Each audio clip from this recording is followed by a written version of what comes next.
여러분 안녕하세요. 정용환 목사입니다. 여러분들과 함께 요한계시록을 공부하고 있는데 오늘이 드디어 마지막 시간입니다. 지금까지 요한계시록을 저와 함께 공부하시느라고 참 수고하셨고 감사합니다.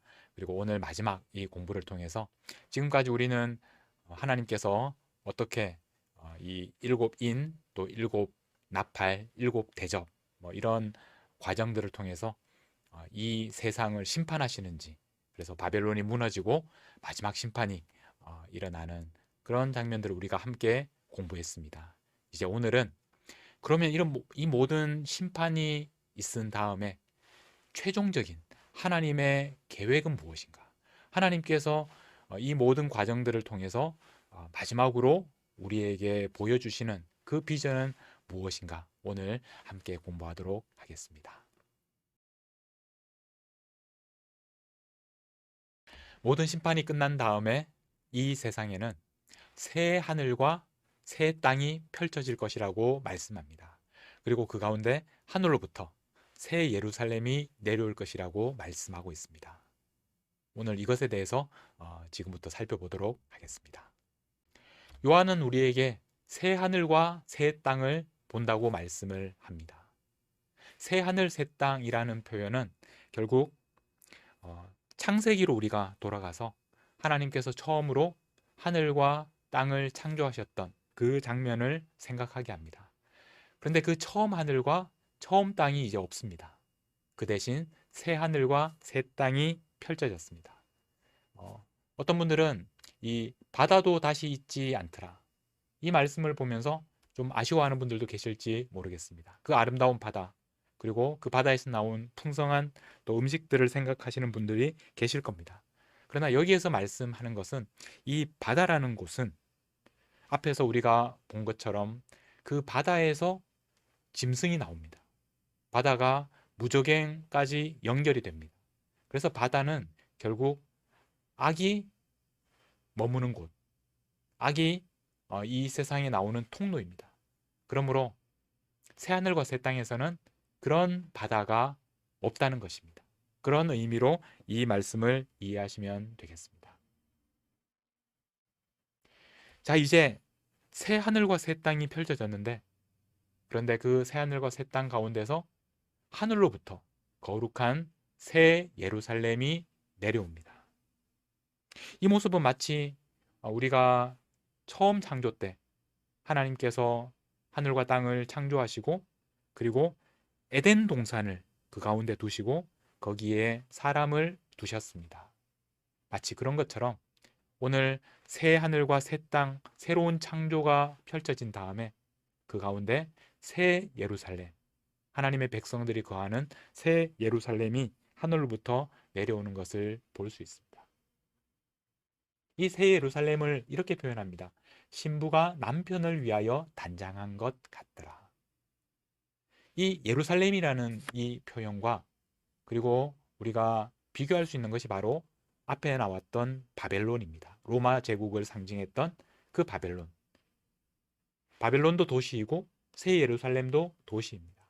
바벨론이 무너지고 새 예루살렘이 내려옵니다. 이것이 바로 하나님의 계획입니다.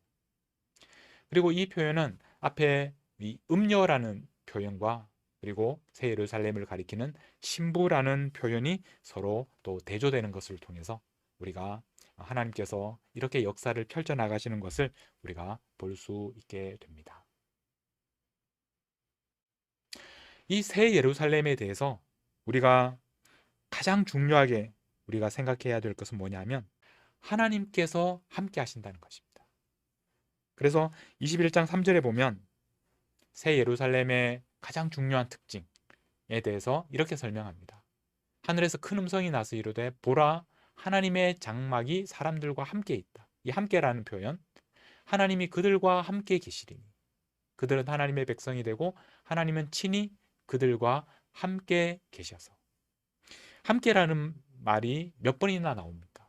이 세 번이나 반복해서 함께라는 표현을 강조하고 있습니다. 이 표현은 우리가 앞부분으로 돌아가서 요한계시록의 앞부분에 일곱 교회에 주시는 권면의 말씀, 특별히 3장 20절에 보면 예수님께서 문 밖에 서서 두드린다고 말씀하시면서 누구든지 문을 열면 내가 그에게로 들어가 그로 더불어 먹고 함께 먹고 그는 나와 더불어 먹으리라 함께 먹으리라. 이 두 번의 이 더불어 함께라는 이 표현과 서로 연결이 됩니다. 바로 이것이 하나님의 계획입니다. 그리고 그 다음에 나오는 21절에도 이기는 사람에게 주시는 마지막 약속인데 이 약속이 뭐냐면 내가 내 보좌에 함께 앉게 하여 주겠다. 마치 내가 이기고 아버지 보좌에 함께 앉은 것과 같이 하리라. 이 두 번의 함께. 이런 표현이 오늘 21장 표현과 서로 연결이 되면서 이 요한계시록 마지막에 나오는 새 예루살렘의 가장 중요한 궁극적인 하나님의 계획은 바로 하나님께서 우리와 함께 하시는 것이다 라는 것을 우리에게 말씀하고 있습니다. 그 다음에 나오는 하나님의 말씀은 이루었도다 라는 말씀입니다. 이 표현이 굉장히 중요합니다. 왜냐하면 이 이루었다 라는 표현은 하나님께서 계획하신, 하나님께서 처음 하늘과 땅을 창조하실 때부터 그리고 이제 새 하늘과 새 땅을 창조하심으로써 지금까지 하나님께서 계획하셨던 모든 일들이 이루어졌다는 그 완성을 선언하는 말씀이기 때문에 그렇습니다. 그리고 또 우리는 이 이루었도다라는 표현이 앞에서 한 번 더 나왔다는 것을 우리가 기억해야 합니다. 16장 17절에 보면 일곱 대접 재앙 때 그 일곱 번째 대접이 이제 드디어 쏟아졌을 때 하나님께서 말씀하셨습니다. 17절에 보면 되었다라고 말씀합니다. 사실 같은 말입니다. 이루었도다, 되었다. 그러니까 지금까지의 모든 심판들이 이제 마지막으로 이루어지는, 그래서 하나님께서 되었다라고 선포하셨습니다. 심판이 완성되었다는 겁니다. 그리고 마지막으로 21장 6절에서는 하나님의 모든 구원의 계획들이 완성되었다. 그래서 이루었도다. 그래서 이 두 번의 이루었도다라는 말씀을 통해서 하나님께서는 하나님의 심판을 마무리하시고 그리고 하나님의 계획을 완성하시는 것을 선포하고 있습니다.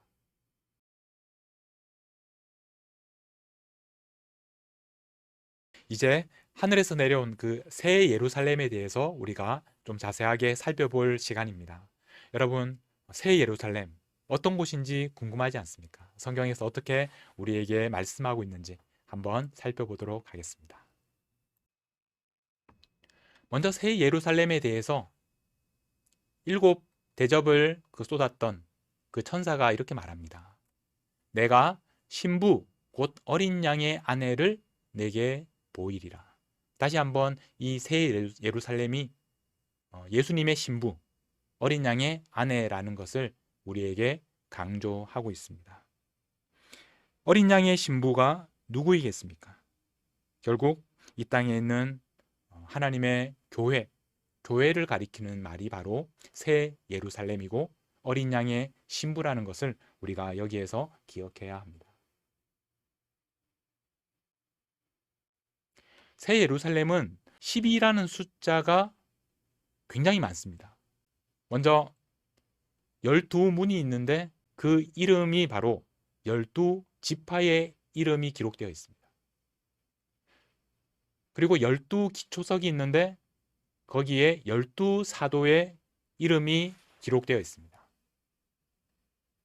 우리가 앞에서 24장로에 대해서 우리가 공부할 때 24라는 숫자가 12와 12가 더해진 그런 숫자로 우리가 이해를 했고 그것이 바로 구약의 이스라엘 12지파와 신약의 12사도의 그 숫자를 더한 것이다.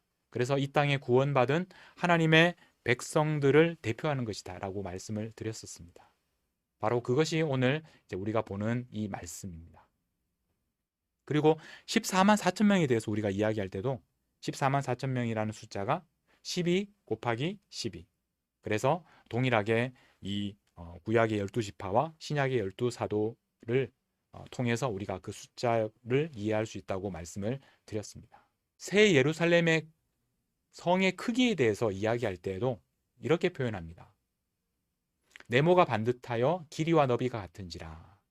그래서 그 성을 측량해 봤더니 12,000 스타디온. 스타디온이라는 말은 스타디온이라는 그런 길이의 단위인데 시대에 따라서 조금씩 이 길이가 달라졌는데 대체로 여러분들은 약 한 185m 정도, 1스타디온은 185m 정도 된다라고 생각하시면 되겠습니다. 여기에서 우리가 요즘 쓰는 스타디움이라는 그런 단어가 나왔습니다. 자, 그러면 여러분 12,000 곱하기 185m 이렇게 하면 얼마나 되겠습니까? 자, 굉장히 큰 숫자가 되겠죠. 그런데 여기에서 지금 강조하는 것은 사실 그런 정확한 숫자를 우리가 아는 것보다 더 중요한 게 뭐냐면 12,000이라는 그런 단위입니다. 12,000은 우리가 앞에서 본 것처럼 12 곱하기 1000입니다. 1000은 셀 수 없이 많은 것을 가리키는 것이고 결국 여기에도 12라는 숫자가 들어가 있습니다. 그리고 그 다음 17절에 성곽을 측정해 봤더니 144 규빗입니다. 규빗은 한 0.5m 정도 되겠죠. 그래서 여러분들이 이 얼마나 그 성이 높은지를 알 수 있습니다. 근데 여기에서도 중요한 것은 144라는 숫자. 앞에서 14만 4천과 같은 그런 의미라고 볼 수 있겠습니다. 이렇게 이 새 예루살렘은 그 안에 모든 단위가 12와 연결이 됩니다. 결국 하나님의 백성, 바로 예수 그리스도의 신부인 교회를 가리키는 그런 의미가 여기에 있다는 것입니다. 또 한 가지 이 새 예루살렘의 중요한 특징은 온통 그 안에 보석으로 되어 있다는 겁니다. 그래서 여러분들이 이 어릴 때 주일학교에서 새 예루살렘에 대해서, 천국에 대해서 노래하고 설교를 들으면 그 안에 온갖 보석이 있고 금은 보화가 가득하고 이제 그런 장면들에 대해서 들어보셨을 겁니다. 그런데 왜 새 예루살렘을 이렇게 보석으로 가득한 곳으로 묘사를 할까? 오늘 이 21장 19절부터 말씀을 보면 12개의 조석, 그 각각의 보석의 이름들을 나열하고 있습니다. 그리고 12문은 12진주로 되어 있습니다. 그리고 성의 길은 맑은 유리와 같은 정금으로 되어 있습니다. 우리가 이런 말씀들을 이해하기 위해서 우리가 살펴볼 말씀이 있는데 에스겔서 28장 13절에 보면 하나님의 동산 에덴에 대해서 설명하는 구절입니다. 이 에덴도 이 말씀에 보면 온갖 보석들로 장식되어 있습니다. 자, 이게 무슨 말입니까? 하나님께서 에덴 동산을 이렇게 아름답게 지으셨습니다. 자, 그런데 오늘 새 예루살렘은 어떻습니까? 새 예루살렘도 우리가 생각할 수 있는 모든 보석으로 장식된 너무나 아름다운 곳이 바로 새 예루살렘이라는 것입니다. 이렇게 보석이라는 이미지를 통해서 하나님께서는 우리에게 우리가 결국 경험하게 되는 새 예루살렘이 하나님께서 처음 설계하셨던 에덴이 궁극적으로 완성되는 그런 곳이라는 것을 우리에게 말씀해 주고 있습니다. 하나님께서 처음 에덴을 만드실 때 그 가운데 사람을 두시고 그래서 그 사람과 영원히 교제하기를 원하셨습니다. 그렇게 아름답게 만드셨습니다. 그런데 인간의 죄 때문에 그 하나님의 계획이 이루어지지 못하고 인간은 그 에덴에서 쫓겨나게 되었습니다. 그래서 결국에 하나님께서 하나님의 계획을 이루시기 위해서 오늘까지 역사하셨고 결국에 하늘에서 새 예루살렘이 내려오는 것입니다. 그래서 그 새 예루살렘이야말로 처음에 하나님께서 계획하셨던 아름다운 에덴이 완성되는 그런 모습을 우리가 이 새 예루살렘을 통해서 보게 되는 것입니다. 새 예루살렘이 에덴의 완성이다라는 것을 우리에게 알려주는 또 몇 가지 중요한 또 말씀들이 있습니다. 그 중에서 첫 번째는 새 예루살렘에는 생명수와 생명나무가 있습니다. 에덴에서도 강이 흐르고 또 그 가운데 생명나무가 있었습니다. 그런데 사람들은 결국 그 생명나무를 누리지 못하고 쫓겨나고 말았습니다. 더 이상 생명나무에 다가갈 수가 없었습니다. 자, 그런데 새 예루살렘이 내려왔는데 거기에 보니까 하나님께로부터, 어린 양의 보좌로부터 생명수의 강이 흘러나옵니다. 그리고 강 좌우에 생명나무가 있습니다. 바로 에덴의 완성입니다. 두 번째, 이 새 예루살렘이 에덴의 완성이라고 볼 수 있는 이유는 그곳에서는 하나님의 얼굴을 본다고 말합니다. 하나님의 얼굴을 보는 것이 왜 에덴의 완성일까? 에덴에서는 아담과 하와가 죄를 짓고 그 다음에 일어난 일이 무엇입니까? 아담과 하와가 하나님의 얼굴을 피합니다. 숨습니다. 하나님의 얼굴을 마주할 수가 없습니다. 왜냐하면 인간들의 죄 때문이었습니다. 그러나 새 예루살렘에는 하나님께서 우리 가운데 함께 하시고 우리가 하나님의 얼굴을 대면하여 볼 수 있습니다. 이것이 바로 하나님께서 우리를 이 땅에 창조하신 본래의 목적이었습니다. 우리가 하나님을 만나고 하나님과 교제하고 하나님을 볼 수 있는 그 놀라운 일이 새 예루살렘에서 일어난다는 말씀입니다. 마지막으로 세 번째는 왕노릇한다고 말씀합니다. 22장 5절에 보면 그들이 세세토록 왕노릇하리로다. 처음 창조 때 에덴 동산에서도 하나님께서 아담에게 그 모든 하나님께서 창조하신 것들을 이름을 짓게 하시고 또 다스리도록 하셨습니다. 그러나 인간들의 부족함 때문에 결국 그 일을 완수하지 못했습니다. 바로 이렇게 온 세상을 다스리는 하나님의 그런 왕되심을 우리가 이어받는, 상속받는 일이 새 예루살렘에서 일어난다는 것입니다. 그러므로 이 새 예루살렘은 바로 하나님께서 처음 만드셨던 하늘과 땅, 그 가운데 있었던 에덴의 진정한 완성이라고 볼 수 있습니다. 여러분, 이제 지금까지 우리는 하나님께서 이 세상을 어떻게 심판하시는지, 그리고 하늘에서 새 예루살렘이 내려오는데 그 새 예루살렘은 어떤 모습인지에 대해서 우리가 함께 공부했습니다. 자, 그렇다면 하나님께서 이 모든 일들을 우리에게 보여주셨는데, 그렇다면 우리에게 이런 말씀들을 통해서 도대체 무슨 말씀을 우리에게 들려주고 있는가? 마지막으로 우리에게 권면의 말씀이 무엇인지 한번 살펴보겠습니다.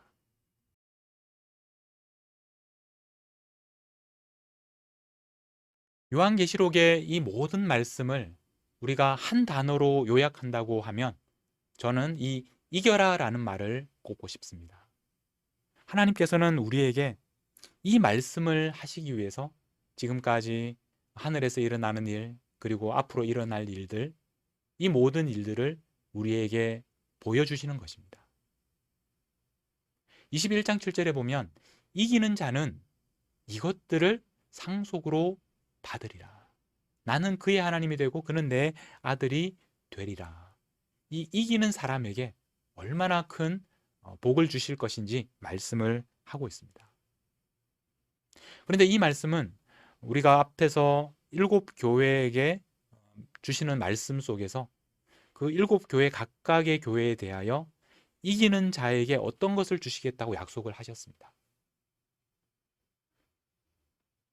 예를 들어서 에베소 교회를 향해서는 이기는 그에게는 내가 하나님의 낙원에 있는 생명나무의 열매를 주어 먹게 하리라.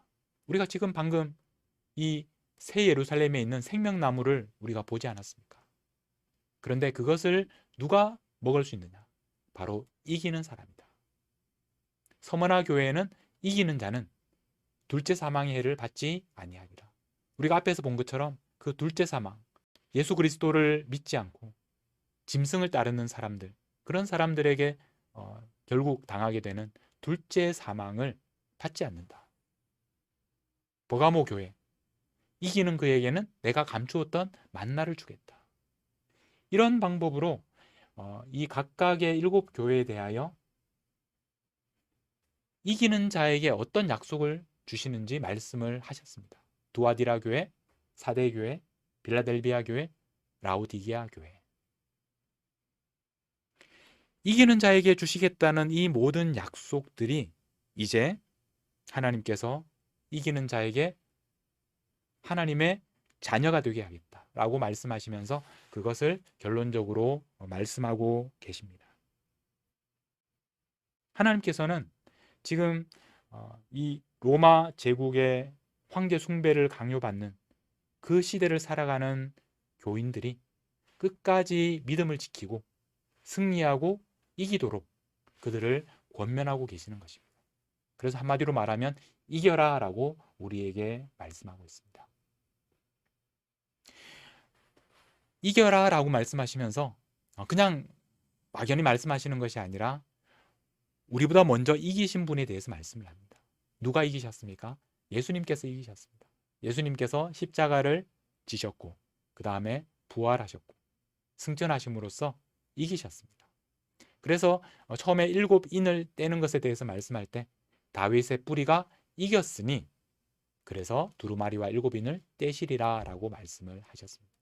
그리고 마지막 전쟁에서도 17장 14절에 바로 그 어린 양께서 그들이 누굽니까? 사탄과 짐승들과 함께 모인 그 모든 왕들과 백성들, 하나님과 어린 양을 대적하는 그 사람들이 아마겟돈에서 모여서 예수님과 싸울 텐데 결국 누가 이깁니까? 예수님께서 이기실 것이다. 그렇게 말씀을 하고 있습니다. 자, 그런데 예수님이 이기는 것으로 끝이 아닙니다. 그 다음에 누가 있습니까?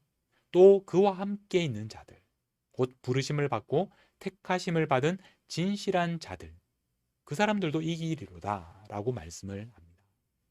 이 사람들이 누구입니까? 바로 그 당시 로마 제국의 치하에서 오직 예수 그리스도의 이름만 믿기로 작정하고 생명도 아끼지 않는 바로 하나님의 백성들, 바로 그리스도의 교회를 가리킵니다.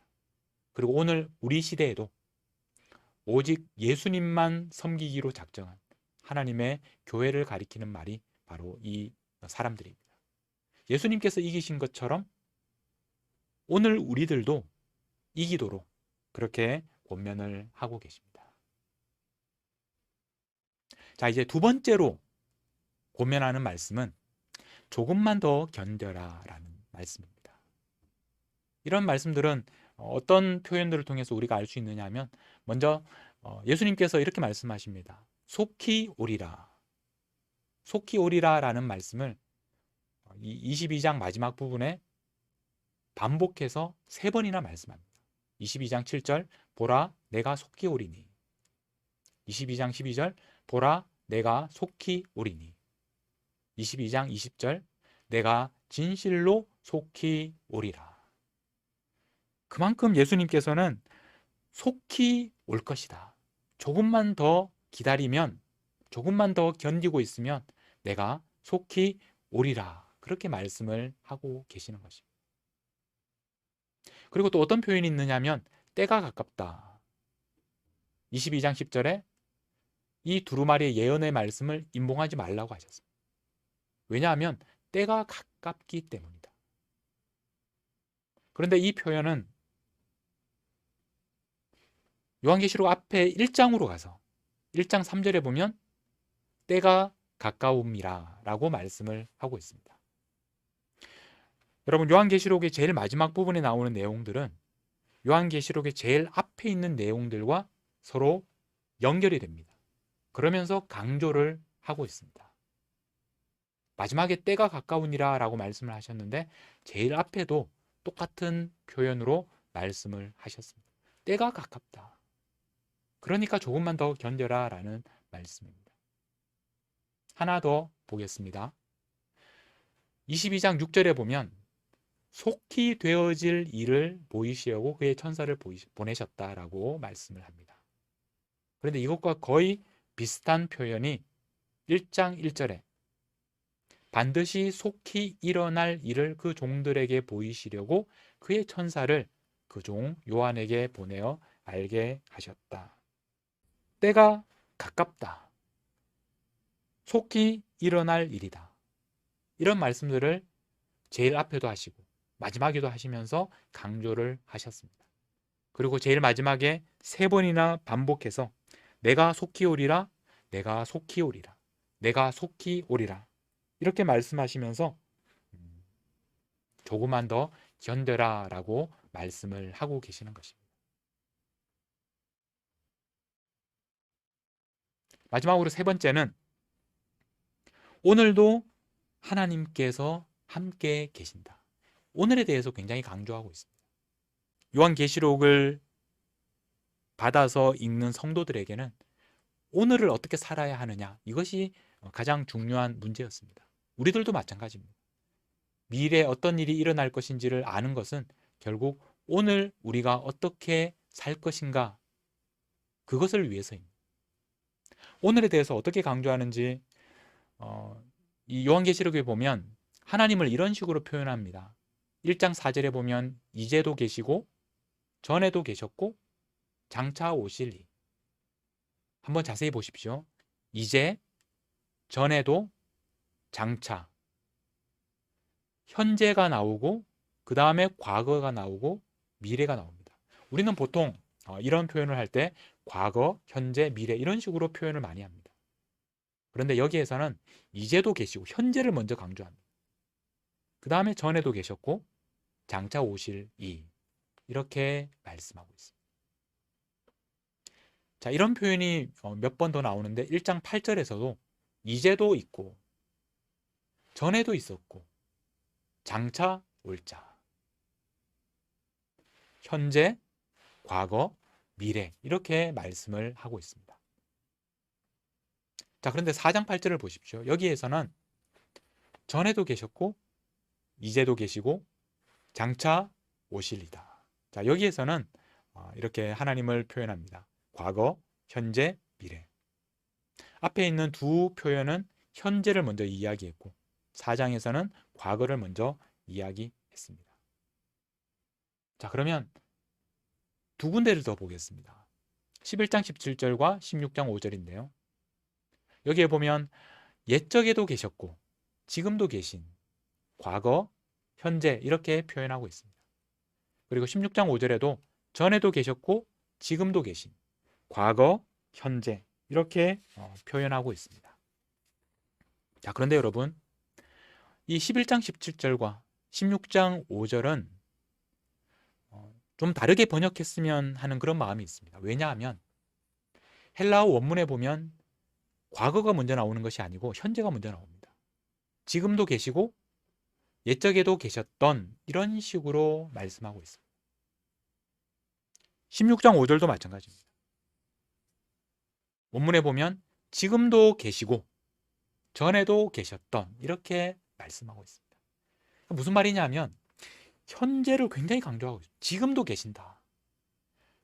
예전에도 계셨고 앞으로도 오실 그 분도 우리가 중요하게 생각하지만 더 중요한 건 뭐냐면 그 하나님께서 지금도 우리와 함께 계신다라는 것입니다.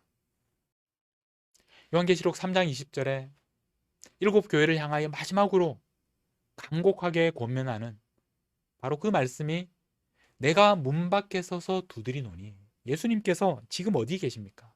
예수님께서 지금 문 밖에 서 계신다는 말입니다. 두드리고 계신다는 말입니다.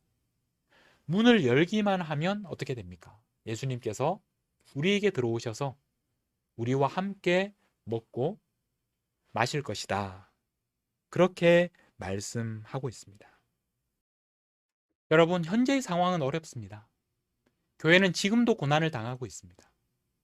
그러나 지금도 하나님께서 우리와 함께 하십니다. 지금도 예수님께서는 바로 문 밖에 서서 두드리고 계신다는 것입니다. 그렇기 때문에 우리가 지금 문을 열기만 하면 우리 안에 예수님께서 들어오셔서 우리와 함께 하십니다. 그래서 우리는 지금도 함께 하시는 주님과 함께 이 어려운 시간을 이겨낼 수 있다는 말입니다. 요한계시록은 오늘 우리에게 주시는 말씀입니다. 지금도 우리와 함께 하시는 하나님에 대해서 우리에게 약속하고 있는 말씀입니다. 지금까지 우리는 이 세 가지 권면에 대해서 우리가 들었습니다.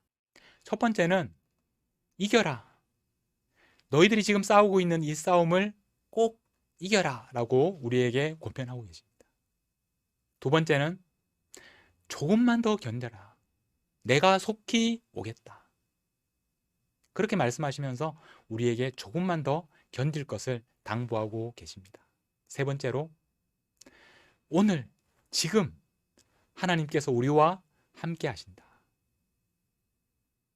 우리의 마음의 문을 두드리고 계신다. 마음의 문을 열고 주님과 함께 이 어려운 시간을 견뎌내어라. 그렇게 우리에게 권면하고 계시는 것입니다. 이제 요한계시록의 마지막 부분에 우리의 고백이 나옵니다. 22장 20절에 보면 이것들을 증언하신 이가 이르시되 내가 진실로 속히 오리라. 이 말씀에 대해서 어떻게 응답합니까? 아멘. 주 예수여 오시옵소서. 주 예수여 오시옵소서. 이것이 바로 우리의 고백입니다. 이 비슷한 표현이 고린도전서 16장 22절에 나와 있는데 우리 성경에 우리 주여 오시옵소서 이렇게 번역을 했는데 이 말이 바로 그 유명한 마라나타라는 말입니다. 마라나타. 헬라어가 아니고 아람어, 예수님 당시의 그 말인데 마라나타라고 하면 주여 오시옵소서라는 말입니다. 고린도전서의 마라나타로 이렇게 끝나고 있습니다. 자, 그런데 오늘 22장 20절에서는 주 예수여 오시옵소서, 같은 뜻인데 헬라어로 주 예수여 오시옵소서 이렇게 응답하고 있습니다. 마라나타, 주여 오시옵소서. 이것이 바로 예수님께서 내가 속히 오리라 라고 하시는 말씀에 대해서 우리가 하는 고백입니다. 이렇게 고백하는 우리들은 우리에게 주시는 권면의 말씀대로 정말 이 땅에서 이기기를 힘쓰고 그리고 조금만 더 견디며 그리고 오늘도 하나님께서 우리와 함께 하시는 것을 믿으며 그렇게 끝까지 믿음을 지키며 살아가는 그런 사람들이 바로 주님의 말씀에 대해서 마라나타, 주여 오시옵소서 그렇게 간절히 고백하는 것입니다. 여러분, 우리는 여기까지 요한계시록 22장 전부를 자세하게는 아니지만 그러나 간략하게 살펴보았습니다. 요한계시록은 우리가 이해하지 못하는 어렵고 또 신비롭기만 한 책은 아닙니다. 물론 2000년이라는 그런 시간의 차이가 있고 또 우리가 자세하게 구체적으로 알지 못하는 여러 가지 어려움들이 있기는 합니다. 그러나 우리가 지금까지의 이런 강의를 통해서 여러분들이 또 개인적으로 꼼꼼하게 읽으시면서 열심히 공부하시면 그 말씀 가운데서 우리가 이 시대 하나님께서 우리에게 주신 이 세상 속에서 어떤 마음으로 살아가야 하는지를 가르쳐 주시는 너무나 소중한 하나님의 계시의 말씀, 예언의 말씀입니다. 우리는 이 말씀을 좀 이해하기 어렵다고 해서 덮어놓고 또 이단들만 열심히 또 얘기하도록 그렇게 놓아두어서는 안 됩니다. 우리가 이 말씀을 다시 가져오고 이 세상 속에서 하나님께서 우리에게 주시는 이 요한계시록의 말씀을 다시 들어야 합니다. 요한계시록은 1차적으로는 그 당시 로마 제국 아래에서 황제 숭배를 강요받던, 그래서 예수님을 주님으로 섬길 것이냐 아니면 로마 황제에게 절할 것이냐, 그런 양자택일의 상황에 놓여 있던, 그것 때문에 목숨까지 걸어야 했던 그 1세기 그리스도인들에게 주셨던 말씀입니다. 그들이 정말 그 어려움 속에서도 승리하도록 권면하는 그런 말씀입니다. 그러면서 이 말씀은 동시에 오늘 이 시대를 살아가는 우리들에게도 누가 왕이냐, 누가 우리의 주님이냐 라는 물음에 우리가 진지하게 다시 한번 대답하도록 하고, 우리의 주님은 오직 예수 그리스도 한 분이십니다. 이 세상 속에서 주님을 따르지 않고 주님을 부인하고 주님을 거역하며 살아가는 그 세력들과 우리가 타협하지 아니하고 우리가 주님께서 왕 되심을 땅끝까지 전하면서 그렇게 살아가도록 오늘 우리에게 주시는 하나님의 권면의 말씀입니다. 여러분, 이 말씀을 마음에 깊이 새기시고 우리에게 권면하시는 그 말씀을 듣고 승리하시기를, 그리고 조금만 더 견디시기를, 그리고 지금도 하나님께서 우리와 함께 하신다는 것을 날마다 경험하며 그렇게 살아가시기를 간절히 축복합니다. 제가 마지막으로 기도하겠습니다. 하나님 아버지, 지난 6주간에 걸쳐서 우리가 요한계시록을 함께 공부했습니다. 저희들에게 지혜가 필요합니다. 하나님의 성령으로 우리에게 깨닫게 하여 주셔서 오늘 우리에게 하나님께서 주시는 말씀을 듣게 하여 주시고 그 권면의 말씀에 순종하게 하여 주시옵소서. 하나님, 우리가 이 세상 속에 살아가면서 승리하게 하여 주옵소서. 어떤 어려움 속에서도 이기게 하여 주옵소서. 쉽지 않은 상황이지만 조금만 더 견디게 하여 주옵소서. 주님께서 속히 오리라 말씀하셨사오니 그 약속을 믿으며 조금만 더 인내하게 하여 주옵소서. 그리고 지금도 하나님께서 우리와 함께 하신다는 것, 임마누엘 하나님을 날마다 경험하게 하여 주옵소서. 주님, 지금도 우리의 마음을 두드리고 계시는 주님에게 우리의 마음의 문을 활짝 엽니다. 주님, 저희들에게 들어오셔서 오늘 우리와 함께 먹고 마시는 그런 놀라운 기적을 경험하는 우리 모든 하나님의 자녀들이 되게 하여 주옵소서. 그래서 이 시대를 살아가면서 오직 예수 그리스도만 주님으로 섬기게 하여 주옵소서. 감사드리며 우리 주님 예수님의 이름으로 기도하옵나이다. 아멘.